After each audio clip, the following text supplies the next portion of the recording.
I did my med center to respond to Lake Norman. From trauma victims to patients diagnosed with cancer,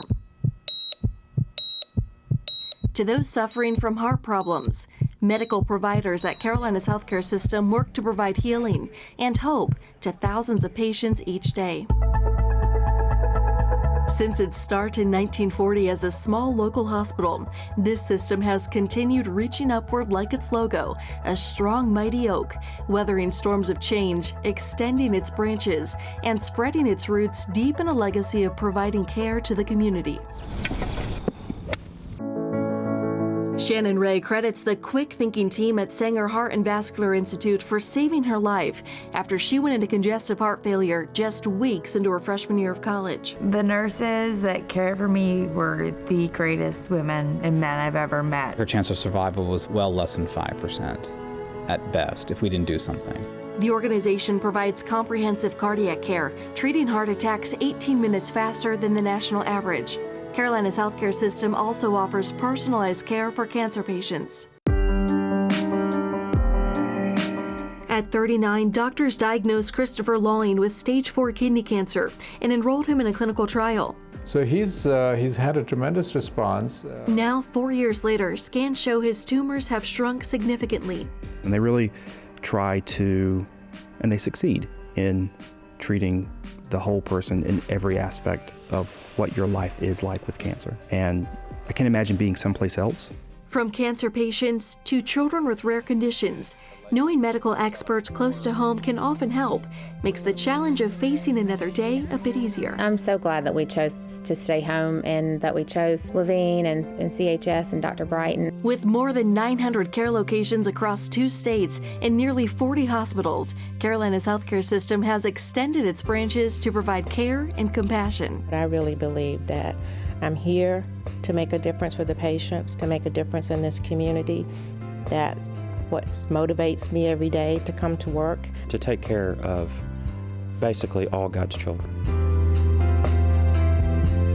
Over the next half hour, we'll explore the history of the organization and hear stories of physicians caring for the region's underserved, visionary leaders who embrace change, and patients facing complex diagnoses who received the medical care they needed to survive. A Legacy of Caring, 75 years of Carolina's healthcare system, is a co-production of WTVI PBS Charlotte and Carolina's healthcare system. An avid golfer, Shannon Ray had just earned a spot on the golf team at Wingate University when her freshman year suddenly went off course. I was just miserable. I started to have like flu-like symptoms and just this like elephant on my chest. I just remember like walking to that car from my dorm room and I had to stop 4 or 5 times because I was so winded. When Shannon arrived at Carolina's Healthcare System Union, her heart was barely able to pump blood to the rest of her body. Doctors recognized she was suffering from congestive heart failure, an unusual diagnosis for someone her age. She was at a point where if she didn't get up here soon, she would have died very quickly. MedCenter Air transported Shannon 26 miles to Carolina's Medical Center in Charlotte, turning the nearly hour-long ambulance trip into minutes. MedCenter Air, which started in 1986, transports 1,000 critical care patients each month. Carolina's healthcare system is also home to the region's only Level 1 trauma center. Dr. Sanjeev Gulati says a virus attacked Shannon's heart, causing permanent damage. Specialists at Sanger Heart and Vascular Institute, the area's only heart transplant center, placed her on a left ventricle assist device, or LVAD. What it is a small pump that our cardiac surgeons put in and attach it to the heart to basically remove the blood from the heart and pump it to the rest of the body. This small device kept Shannon alive until she received a transplant. It's emotional to think about all the things that go into it. This is somebody else's heart. I was given this, and because of this, I'm alive. Surgeons performed the first heart transplant at Carolina's Medical Center in 1986. Since then, it's become one of the busiest heart transplant programs in North and South Carolina, performing more than 20 transplants yearly. Carolina's healthcare system has humble beginnings, dating back to October 7, 1940, when Charlotte Memorial, a 300-bed, 8-story hospital, opened its doors. It was a public hospital, and its mission was to admit anyone regardless of ability to pay. Retired Charlotte Observer reporter and editor Jerry Shin details the history of the organization in his book, A Great Public Compassion, the story of Charlotte Memorial Hospital and Carolinas Medical Center. When Charlotte Memorial opened, it provided care for patients along with Good Samaritan, Presbyterian, and Mercy. The city's first hospital, St. Peter's, closed its doors the day Charlotte Memorial opened. Stained glass windows from St. Peter's have a new home in the chapel at Carolinas Medical Center. Shortly after Charlotte Memorial opened, a group of doctors formed a medical unit to support frontline aid stations during World War II. Dr. Paul Sanger, a thoracic surgeon, led the effort to organize what became known as the 38th Evacuation Hospital, operating in London, North Africa, and Italy from 1942 to 1945. Paul Sanger was young, ambitious, intense, brilliant. He knew that the doctors and nurses from the hospital were probably going to have to go to war, even though it hadn't been declared yet. So it was his idea to form a unit at Memorial Hospital so they could all go together. Now the staff here honors Dr. Sanger's commitment to care for others. We have never lost sight of that. That is how we remember why we're here. That's how we remember why we started this thing 75 years ago. While the unit served overseas, officials say back at home the community came together to support the struggling Charlotte Memorial Hospital. The first couple of years of operation, Charlotte Memorial was just losing money like crazy. Shin says hospital officials found a solution in Rush Dixon, a Charlotte investment banker. And he immediately just took charge. That was the kind of person he was. Dixon pushed city and county officials to better reimburse the hospitals for treating those who desperately needed care but couldn't afford it. He also worked with a local attorney to resolve concerns over the hospital's ownership. The hospital was owned and operated by the city of Charlotte, which had no authority to do that under state law. And the city council realized that was a problem. In 1943, lawmakers passed a law allowing the city to establish the Charlotte-Mecklenburg Hospital Authority, taking over ownership and day-to-day operations of Charlotte Memorial. Dixon also campaigned to strengthen the hospital's commitment to education. I know that I just had the greatest admiration for all the practicing physicians in Charlotte. They were wonderful teachers. Dr. Louisa Littleton isn't hard to spot on this photo of Charlotte Memorial Hospital's resident medical staff, class of 1946. Not because she's front and center, but because I'm the only woman in the picture.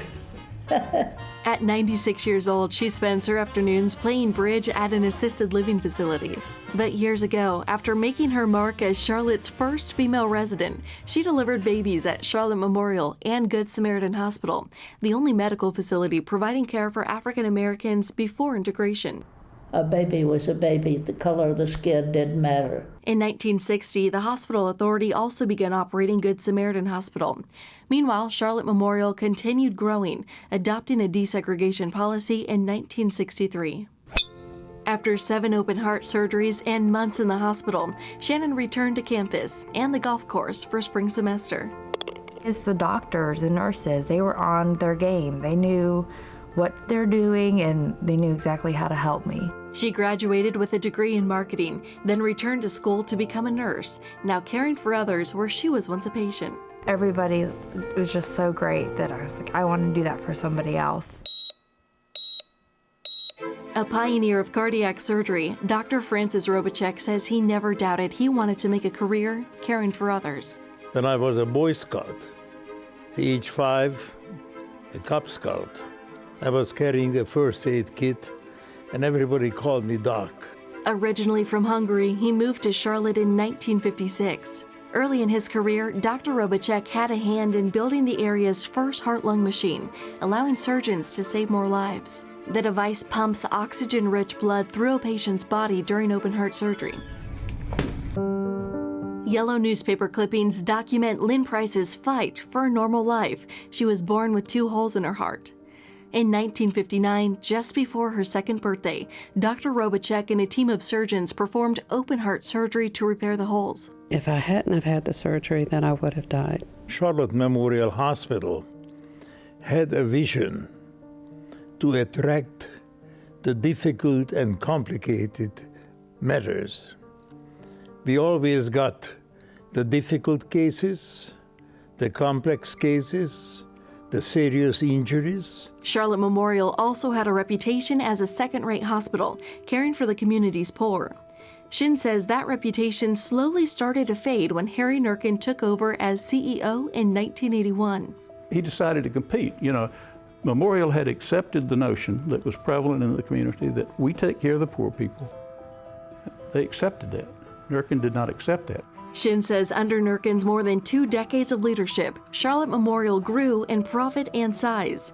He retired in 2002, passing the torch to Michael Tarwater.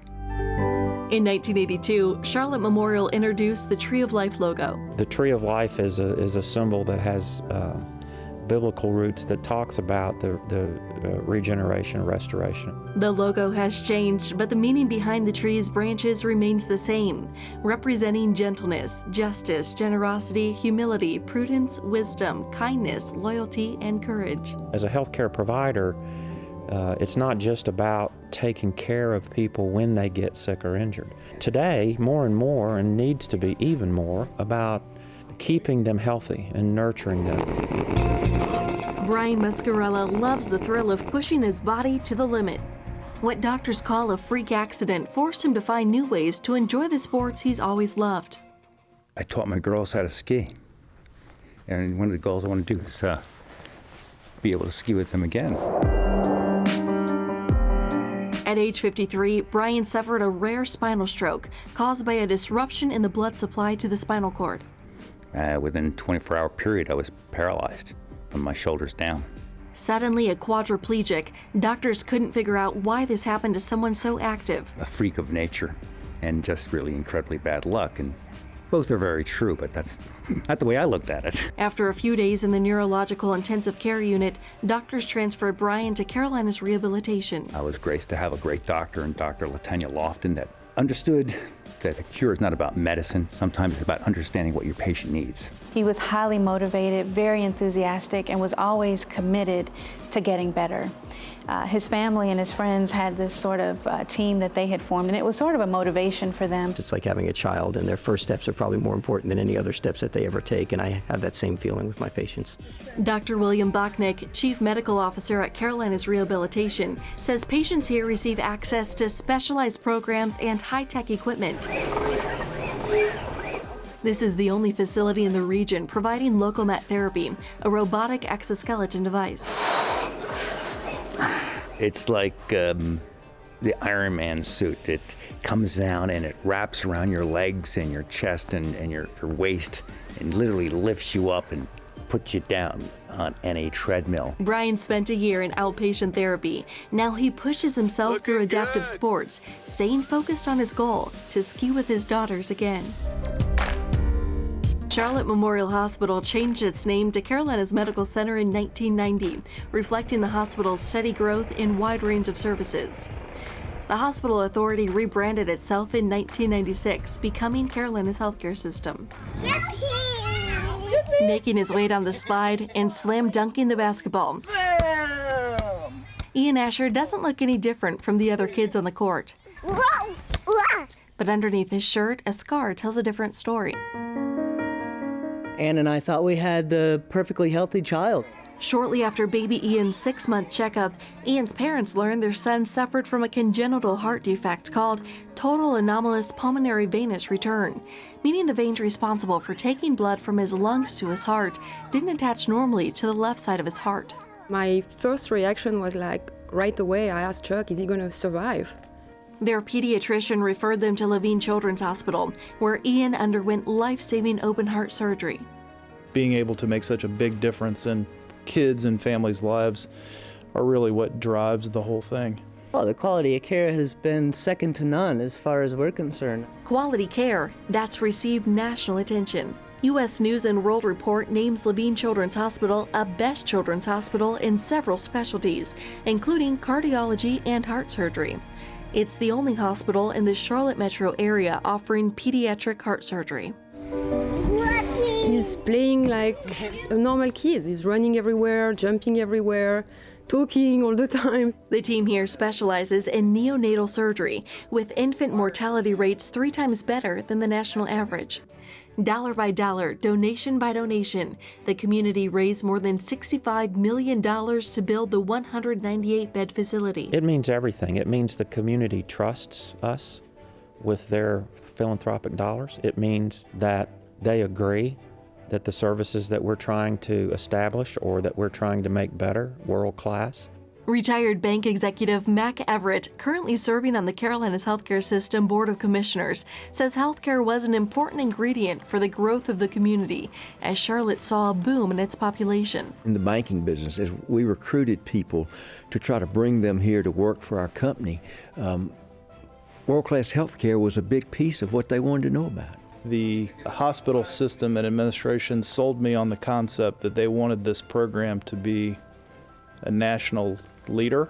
Levine Children's Hospital offers care in more than 30 areas of pediatric medicine, providing children and their families with care close to home. Go, Sadie!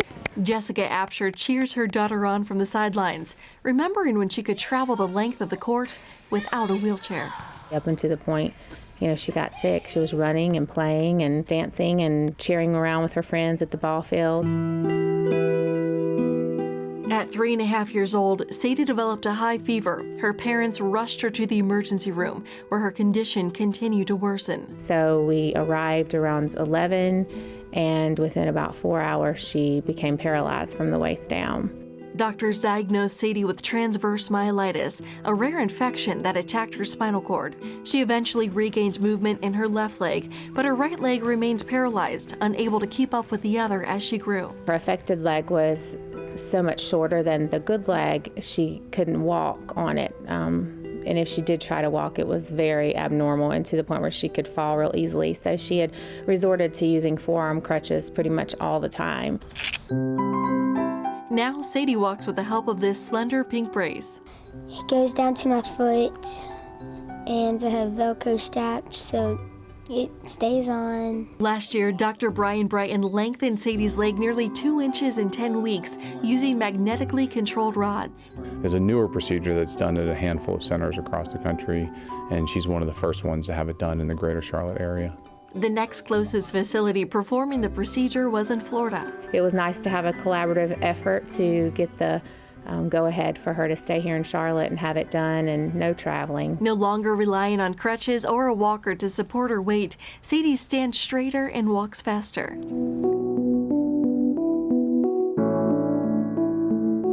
Like clockwork, every 21 days, Christopher Loin camps out at Levine Cancer Institute. At 39, doctors diagnosed him with stage 4 kidney cancer. Old scans show tumors spread throughout his body. He struggled to stay ahead of the disease as they grew, his body rejecting treatment after treatment. So I was not very far away from end of life. 6 months later, Christopher's tone changed when he was chosen to test an experimental immunotherapy, becoming the first patient to enroll in the clinical trial. And I had pinned all of my hopes on this drug working. It was the Hail Mary pass. There was nothing else after that. Christopher credits the solution dripping into his veins with saving his life. After only 4 infusions, the tumor shrank 75%. The treatment kicked right in. It boosted my T cells. My T cells went to work. 4 years later, the tumors haven't grown back, steadily measuring about the size of a peanut. Clinical trials are a big part of what the team does here at Levine Cancer Institute. The center, which opened in 2010, offers a network of more than 25 locations across the Carolinas. Even though I'm in Union County, I can go to Union County and Mecklenburg County and still get the same results. Hands high in the air, Edwina Edgeworth celebrates much more than the end of a 3-mile walk. I'm on God's side. He's carried me this far. I'm not going to give up on him now. Diagnosed with stage 4 lung cancer, there was a time she could barely walk from her car into the doctor's office. Now, 3 years later, Edwina says she's alive and thriving. Her oncologist is treating the cancer using targeted therapies, blocking its growth and spread by interfering with certain molecules. I believe this is going to be a major breakthrough drug. So the fact that she was able to get this drug in one of our trials makes me feel really good. Dr. Raghavan says the team treats about 15,000 new patients each year. I wasn't just the number on a chart. I was Christopher. And that really helped me survive all the emotional ups and downs of being so sick. We've put a lot of effort into developing programs for the underserved, the underprivileged, the isolated, poor, working class people. When they hit the door, it's not, does this patient have insurance? That's not part of the question. The question is, what does this patient need? How do we make them better? Which port does the guide wire come out of? Carolina's healthcare system reached a big educational milestone in 2010, designated the Charlotte campus of the University of North Carolina School of Medicine. Call it a 1-2 punch. Shortly after doctors diagnosed Julie Roddey Paul with breast cancer, she says her husband asked for a divorce. Feeling overwhelmed as a newly single mom, Julie says she sank into depression, binge eating to cope with the pain. She knew she had to get help and be healthy to take care of her daughters. She checked herself into CMC Randolph, the region's only freestanding, round-the-clock psychiatric emergency department. That was actually the turning point in my journey. When I went in, the clinical staff was caring. They showed empathy by validating my feelings. She says she felt alone in her battle with depression and anxiety, though mental illnesses are more common than most realize. According to the Centers for Disease Control and Prevention, or CDC, mental disorders affect 1 in 4 adults, making them more common than cancer, diabetes, or heart disease. Old photographs capture Julie at her lowest point, overweight and at times struggling to get out of bed. It's very sad to look back at the pictures, but it's also a good way for me to see the transformation and know how far I've come. Julie shares her story to help others at this behavioral health campus in Davidson. The facility provides a 66-bed inpatient psychiatric facility and outpatient clinic. The power of what she says and will say with you is tenfold what anything I could say. Carolina's healthcare system integrates behavioral health care into regular patient care. About 70% of primary care visits have some behavioral health component. Do you feel any other symptoms at all? The organization also uses telemedicine, phone calls, video to reach patients. Whether it's a visit with the virtual behavioral health team or a case of the flu, patients in North Carolina don't need an appointment, just a phone, tablet, or computer to get medical assistance. Electronic medical records also provide a seamless transition for patients who see providers at multiple campuses. Technology allows Dr. Courtney Stephenson to see inside a mother's womb. This small camera shows an unborn baby pushing the camera away, shielding its eyes from the bright light. We're one of about 22 centers in North America that offers fetoscopic laser surgery for the treatment of twin-twin transfusion syndrome. Twin-to-twin transfusion syndrome, or TTTS, is a rare condition, developing when there's an uneven blood flow through blood vessel connections in a placenta shared by identical twins. Dr. Stephenson performs fetoscopic laser surgery to correct the problem, closing abnormal blood vessels to stop the flow of blood from one twin to the other. Before the Charlotte Fetal Care Center opened in 2010, patients had to travel to Baltimore, Cincinnati, Miami, or Houston for treatment. It's very gratifying to be able to help these women in need. They're still holding on to hope, and they've been given a really tough diagnosis. Officials credit Dr. Stephenson with pioneering a procedure used to treat women diagnosed with twin reverse arterial perfusion, or TRAP sequence, developing when a mother conceives twins, but only one is viable. Since they're connected, the healthy baby is pumping blood through this whole system. And as this mass expands and gets bigger and bigger, the healthy baby's at risk for failing and dying. Barely into her second trimester, doctors diagnosed Haas with a condition occurring in 1 out of every 35,000 pregnancies. I was elated, relieved, huge relief, that she was 20 minutes down the road versus a 2-hour plane. It was nerve-wracking to think that, I wouldn't have a doctor here. Such a sweet man. Such a sweet man. April 1st, Lace gave birth to Cyrus Gray Stone, a healthy baby boy with a head full of hair. Remember Shannon Ray? Given less than a 5% chance of survival, she once again has the strength and stamina to walk from hole to hole at the golf course. I'm very lucky that I'm here. Christopher Lowen celebrates each scan, showing his tumors remain small. Talk about emotional stability and health and well-being. That's the unknown secret, I think, of Levine Cancer Institute, is that they have such personal connections with their patients. Staying close to home for a leading-edge limb lengthening procedure meant Sadie Absher was never far from the support of her family. From a single hospital to a powerful medical destination, Carolina's healthcare system carries on a tradition of caring for all God's children. The social consciousness, the visionary leadership of the leaders of the system, almost from the beginning, believed that it ought to be an organization that served everyone in the community. Over the years, the organization honored its founder's vision by welcoming those in need, expanding along with the community it serves. Today, Carolina's healthcare system consistently ranks one of Mecklenburg County's largest employers and one of the nation's biggest public healthcare systems. Both have grown just tremendously over the years. And they sort of fed off of each other. I'm very proud to say that Charlotte is now a destination. Carolina's healthcare system provides services that are world-class. Leaders say they continue improving patient care by encouraging employees to embrace 4 core values: caring, commitment, integrity, and teamwork. Built on a foundation of care and compassion, Carolina's healthcare system plans to continue offering hope and healing. A Legacy of Caring, 75 years of Carolina's healthcare system, is a co-production of WTVI PBS Charlotte and Carolina's healthcare system.